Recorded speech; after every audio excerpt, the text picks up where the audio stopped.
বিসমিল্লাহির রহমানির রহিম। জন academy YouTube চ্যানেলের পক্ষ থেকে আবার আপনাদের সবাইকে স্বাগত জানাচ্ছি। এইচএসসি আর ম্যাথমেটিক্সের 9.1 চ্যাপ্টারের আমরা পর্ব 2-এ আমরা এবার সূত্র প্রতিপাদন করব। যে সূত্রগুলো আমাদের লাগবে এই চ্যাপ্টারের ম্যাথগুলো করতে, আমি প্রত্যেকটা সূত্র এক এক করে আপনাদের প্রমাণ করে দেখাবো। সো এই সূত্রটা আমাদের অনেক ইম্পর্টেন্ট, বিভিন্ন পরীক্ষায় আসে, তা আমরা প্রুফ করার চেষ্টা করব। তো এটা প্রুফ করতে গেলে আমাদের চিত্র সহিত এঁকে আমাদের কাজ করতে হয়। তো আমরা একটা চিত্র আঁকবো, আমি ফ্রি হ্যান্ডে আঁকে নিচ্ছি। ধরুন এটা আমাদের একটা ও কেন্দ্র বিশিষ্ট বৃত্ত।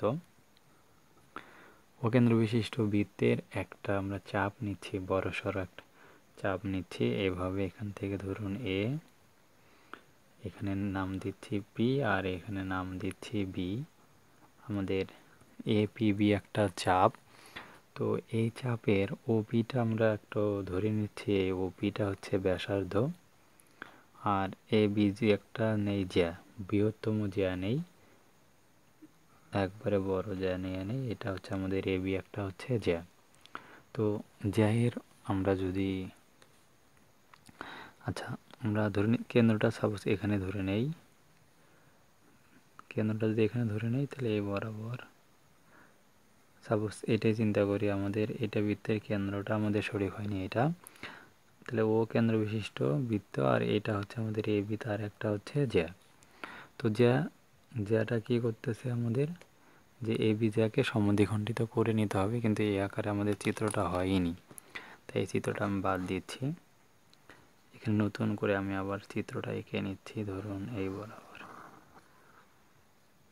বরাবর নিব, এটা আমাদের হচ্ছে বৃত্তের ব্যাস, মানে কেন্দ্র নিচ্ছি। এই বরাবর এর এই অংশটা হচ্ছে আমাদের ব্যাসার্ধ, এখান থেকে জ্যা করে নিই বড়সড় একটা অর্ধেক করে, তাহলে বুঝতে সুবিধা হবে। ধরে নিচ্ছে আমাদের ও কেন্দ্র বিশিষ্ট একটা বৃত্ত, এ বি হচ্ছে আমাদের বড় জ্যা, আর এটা হচ্ছে ওপি ব্যাসকে ডি বিন্দুতে আমাদের সমদ্বিখণ্ডিত করেছে। তখন আমরা এখানে যদি যদি ও এ আর ও বি যোগ করে দেই, তাহলে কি হচ্ছে, এই অংশটা চিন্তা করি হচ্ছে আমাদের এক্স পরিমাণ কোণ তৈরি করেছে। ওকে, এরপরে আমাদের এখান থেকে আমরা যদি স্পর্শক নেই, ও এ আর এ ও স্পর্শকটা এমন করে নেব এই সি বিন্দুর সাথে যেন তারা সমান হয়। ধরে নিচ্ছি এখান থেকে ও বি আর ও এ, এই সি দিয়ে নাম দিই, তাহলে এসি আর বিসি এই স্পর্শকগুলো হচ্ছে সমান। তো এক্ষেত্রে আমাদের সামথিং আমরা ভাষা লিখতে হয়, তাই আমরা ভাষাগুলো লিখে ফেলি। মনে করি ও কেন্দ্র বিশিষ্ট বৃত্তে এ পি বি একটি চাপ, আর ও পিটা হচ্ছে ব্যাসার্ধ, এ বি জ্যাকে ডি বিন্দুতে সমদ্বিখণ্ডিত করেছে।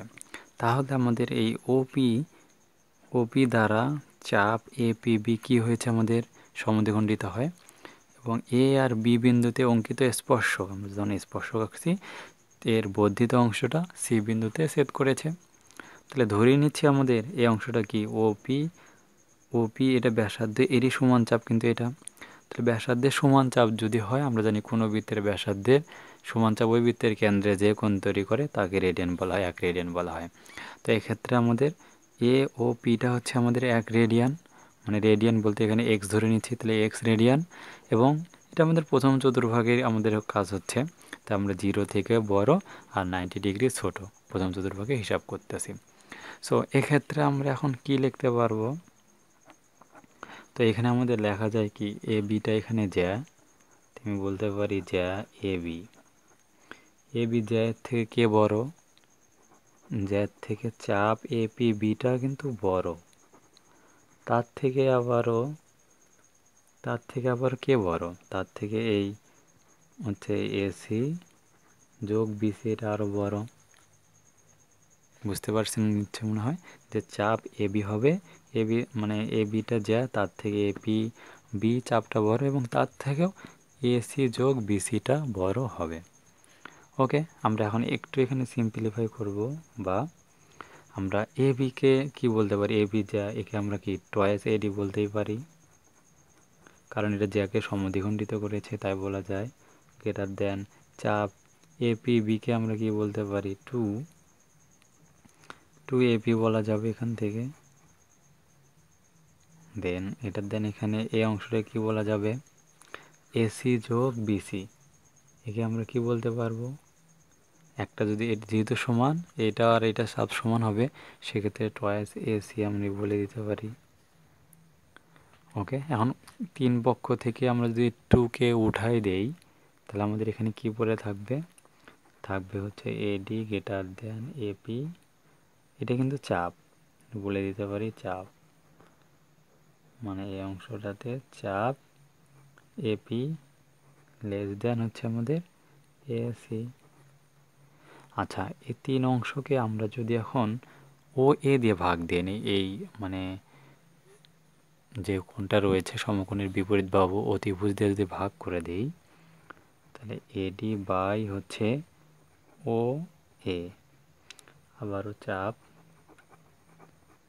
এপি বাই ও এ, এখানে এসি বাই ও এ। এখন অনেকে কোশ্চেন করতে পারেন, আচ্ছা ভাই আপনি এখানে ও এ দ্বারা ভাগ দিচ্ছেন কেন, তার কারণটা কি একটু চিন্তা করুন। আমাদের এখানে নিয়ে আসতে হবে কিন্তু সাইন হতে লম্ব বাই অতিভুজ খাটাতে হয়, তাহলে এডি আমাদের এখানে লম্ব আছে, অতিভুজ ও এ হয়, তো লম্ব বাই অতিভুজ খাটানোর জন্য আমরা এখানে সাইন পাবো, এই উদ্দেশ্যে মূলত এটি নেওয়া। তো এখানে বলবো ও এ দ্বারা ভাগ করে।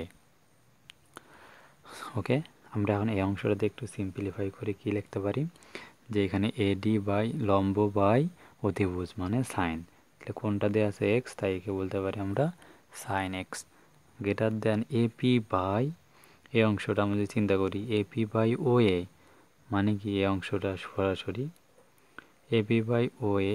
এপিটা এখানে কি আমাদের, এপিটা কিন্তু একটা চাপ, মানে চাপটা হচ্ছে আমাদের এইচ, আর ও এ মানে কি ব্যাসার্ধ, তাহলে ব্যাসার্ধ এখানে আর, আমরা এটা আর একটা এখানে এক্সটা হচ্ছে আমাদের থিটা।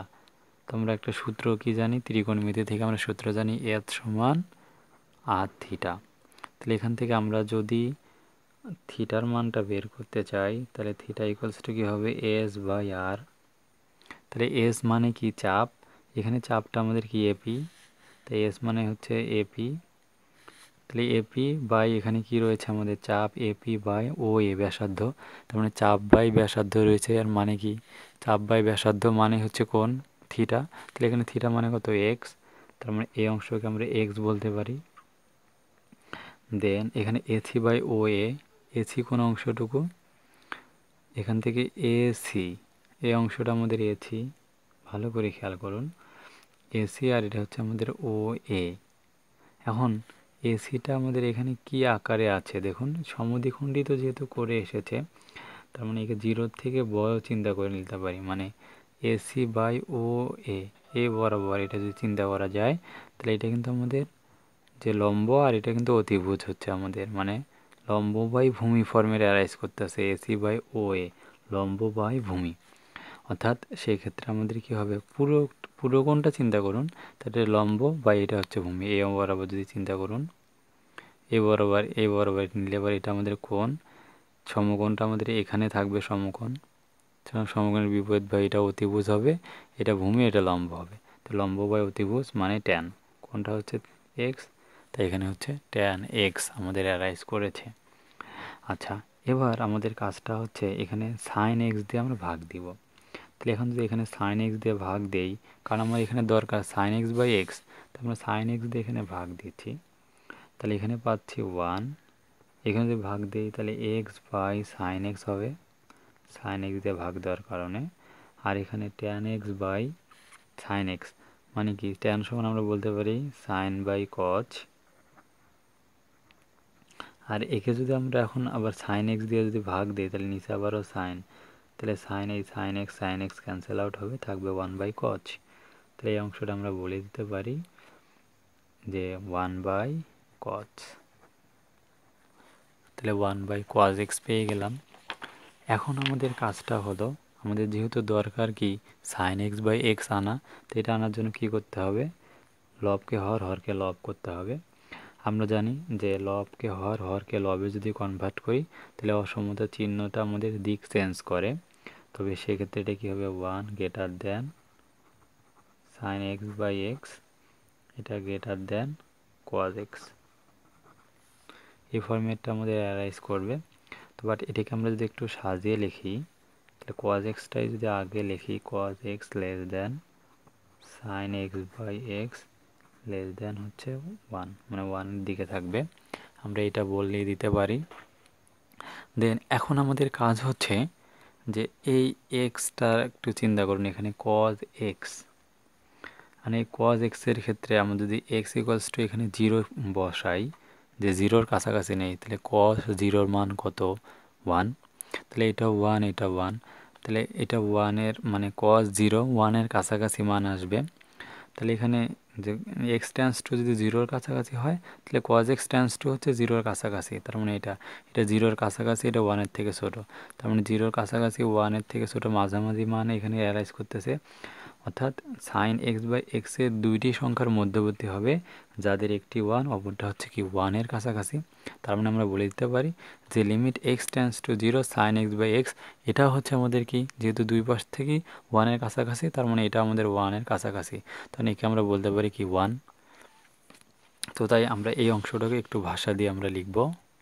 তাহলে আমরা এই ভাষাগত দিকটা বলবো, যখন x টেন্স টু 0-র কাছাকাছি তখন cos x টেন্স টু 0-র কাছাকাছি, এর ফলে sin x বাই এক্স এর মান দুইটি সংখ্যার মধ্যবর্তী হবে, যাদের একটি 1 এবং অপরটি 1-এর নিকটবর্তী মান। তা আমরা অতএব দিয়ে এখানে বলতে পারি যে লিমিট x টেন্স টু যদি 0-র কাছাকাছি হয়, তবে সেক্ষেত্রে sin x বাই এক্স এটা হবে 1-এর মধ্যে মানটা হবে। তো আমরা এটা সাইন এক্স এর মানটা পেয়ে গেছি, অর্থাৎ প্রথম যে আমাদের অংশটা প্রমাণ করতে বলা ছিল limit x tends to 0 sine x by x যদি হয়, তাহলে 1-এর মানটা আমরা কীভাবে পাওয়া যায় সেটা আমরা পেয়ে গেছি। দেন এবার আমাদের কাজ হচ্ছে পরবর্তী অনুচ্ছেদে আমাদের পরের অংশটা প্রমাণ করা, মানে ট্যানেরটা প্রমাণ করা। তো ট্যানেরটা প্রমাণ করা খুবই সহজ। আমরা আবারও লিখব কি, এই অংশটাকে একটা সমীকরণ দিয়ে রাখতে পারি আমাদের বোঝার সুবিধার জন্য। এই অংশটাকে একটা সমীকরণ দিয়ে নেই, যে আমরা এখানে তাহলে বলবো যে 1 নং হতে পাই, তাহলে 1 নংয়ের কি ভ্যালুটা আমরা পাচ্ছিলাম যে cos x লেস দেন, তো 1 নংয়ের যে মানটা আমরা এখানে একবারে আমি লিখতেছি মূলত x by tan x less than হচ্ছে 1। আমার মনে হয় অংশটা আপনারা বুঝতে পারেননি। তো 1 নংটা আবার একটু চিন্তা করি আমরা, এখানে 1 নংটাতে আমাদের আসলে আমরা কি পাচ্ছি, 1 নংকে এটা 1 নং দেই, তাহলে বুঝতে সুবিধা হবে, এটা 1 নং দেই, তাহলে এটা 1 নং না দিয়ে এটা 1 নং দেই, তাহলে 1 নং এখানে যদি আমরা যে ট্যান যেহেতু আমাদের পাইতে হবে, মানে এই ট্যান যেহেতু আমাদের এখানে এক্স বাই ট্যান নিতে হবে, ওই পাশে ট্যান দিয়ে ভাগ করেছি, তখন এখানে যদি আমরা ট্যান দিয়ে ভাগ করি তাহলে কি পাবো, যে এক্স বাই ট্যান এক্স, এখানে 1 পাবো, এখানে সাইন বাই ট্যান, তাহলে এখানে সাইন বাই কজ হবে, সাইন সাইন উঠে যাবে, কজ থাকবে, মানে কজ এক্স, এখানে এক্স বাই ট্যান এক্স, আর এখানে হচ্ছে লেস দেন 1। তো আমরা সেটা একবারে এখানে আমি লিখেছি। তো দেন এটাকে আমরা এখন 1টাকে যদি আমরা একটু আগে লিখি, তাহলে এই ফরম্যাটটা আমাদের আগে দরকার, এটা বিপরীতকরণ যদি করে দেই তাহলে আমরা কি পাবো, এখানে বিপরীতকরণ করলে 1 বাই cos x, অসমতার চিহ্নটা দিক চেঞ্জ করবে, tan x বাই এক্স, কারণ লবকে হর, হরকে লবে কনভার্ট করলে অসমতার চিহ্নটা দিক চেঞ্জ করে, আমরা অসমতার বিষয় থেকে জানি। দেন একে আমরা এখন কি বলতে পারি, যে 1টা আমরা আগে দিব, 1 less than tan x by x আর less than 1 by cos x। তো এই স্টেপটা আমাদের আগেরটার মতোই, এখানে আমরা কি বলবো, যে x যদি আমাদের এখানে 0-র কাছাকাছি হয়, তাহলে এখানে tan x cos x কত হবে, cos 0 ডিগ্রি মান 1, তার মানে এটা 1 হবে। তো দুটো একই কথা, আবার দুইটা মান 1-এর মধ্যবর্তী, একটা 1 অপরটি 1-এর নিকটবর্তী মান, অতএব tan x by x limit x tends to 0 tan x by x এর মানটা হচ্ছে আমাদের 1। তো সেই একটু ভাষা দিয়ে আমরা এখন এখানে বলবো। তো আমরা ভাষাভাষ দিকটা যেটা বললাম সেটা লিখে ফেললাম। দেন এখন এটাকে আমরা বলতে পারি কি, লিমিট x টেন্স টু 0 যদি হয়, তাহলে tan x by x equals to 1। তো আমরা দুইটা প্রমাণই করে ফেলেছি। যখন আমাদের যদি এই প্রমাণটা করতে বলে limit x tends to sine x by x equals to 1 এবং limit x tends to 0 tan x by x equals to 1 কীভাবে হয় আমরা চিত্র সহিত ডিটেলসে আমি ব্যাখ্যা করে দিয়েছি আপনাদের যাতে কারো বুঝতে প্রবলেম না হয়। সো এর পরবর্তী পর্বে আমরা এর আরও দুইটা যে অনুসিদ্ধান্ত রয়েছে tan x টেন্স টু 0 হলে x বাই সাইন এক্স এটা কীভাবে 1 হয় এবং অনুসিদ্ধান্ত 2 এবং সেই সাথে আমাদের limit x tends to 0 e⁻x−1 by x এর ফর্মুলাগুলো কীভাবে আসে, তো সেই বিষয়গুলো আমরা ডিসকাস করব। তো সেই আমাদের পর্বটা দেখার আমন্ত্রণ জানিয়ে পর্বটি এখানে শেষ করছি। আসসালামু আলাইকুম রহমতুল্লাহ।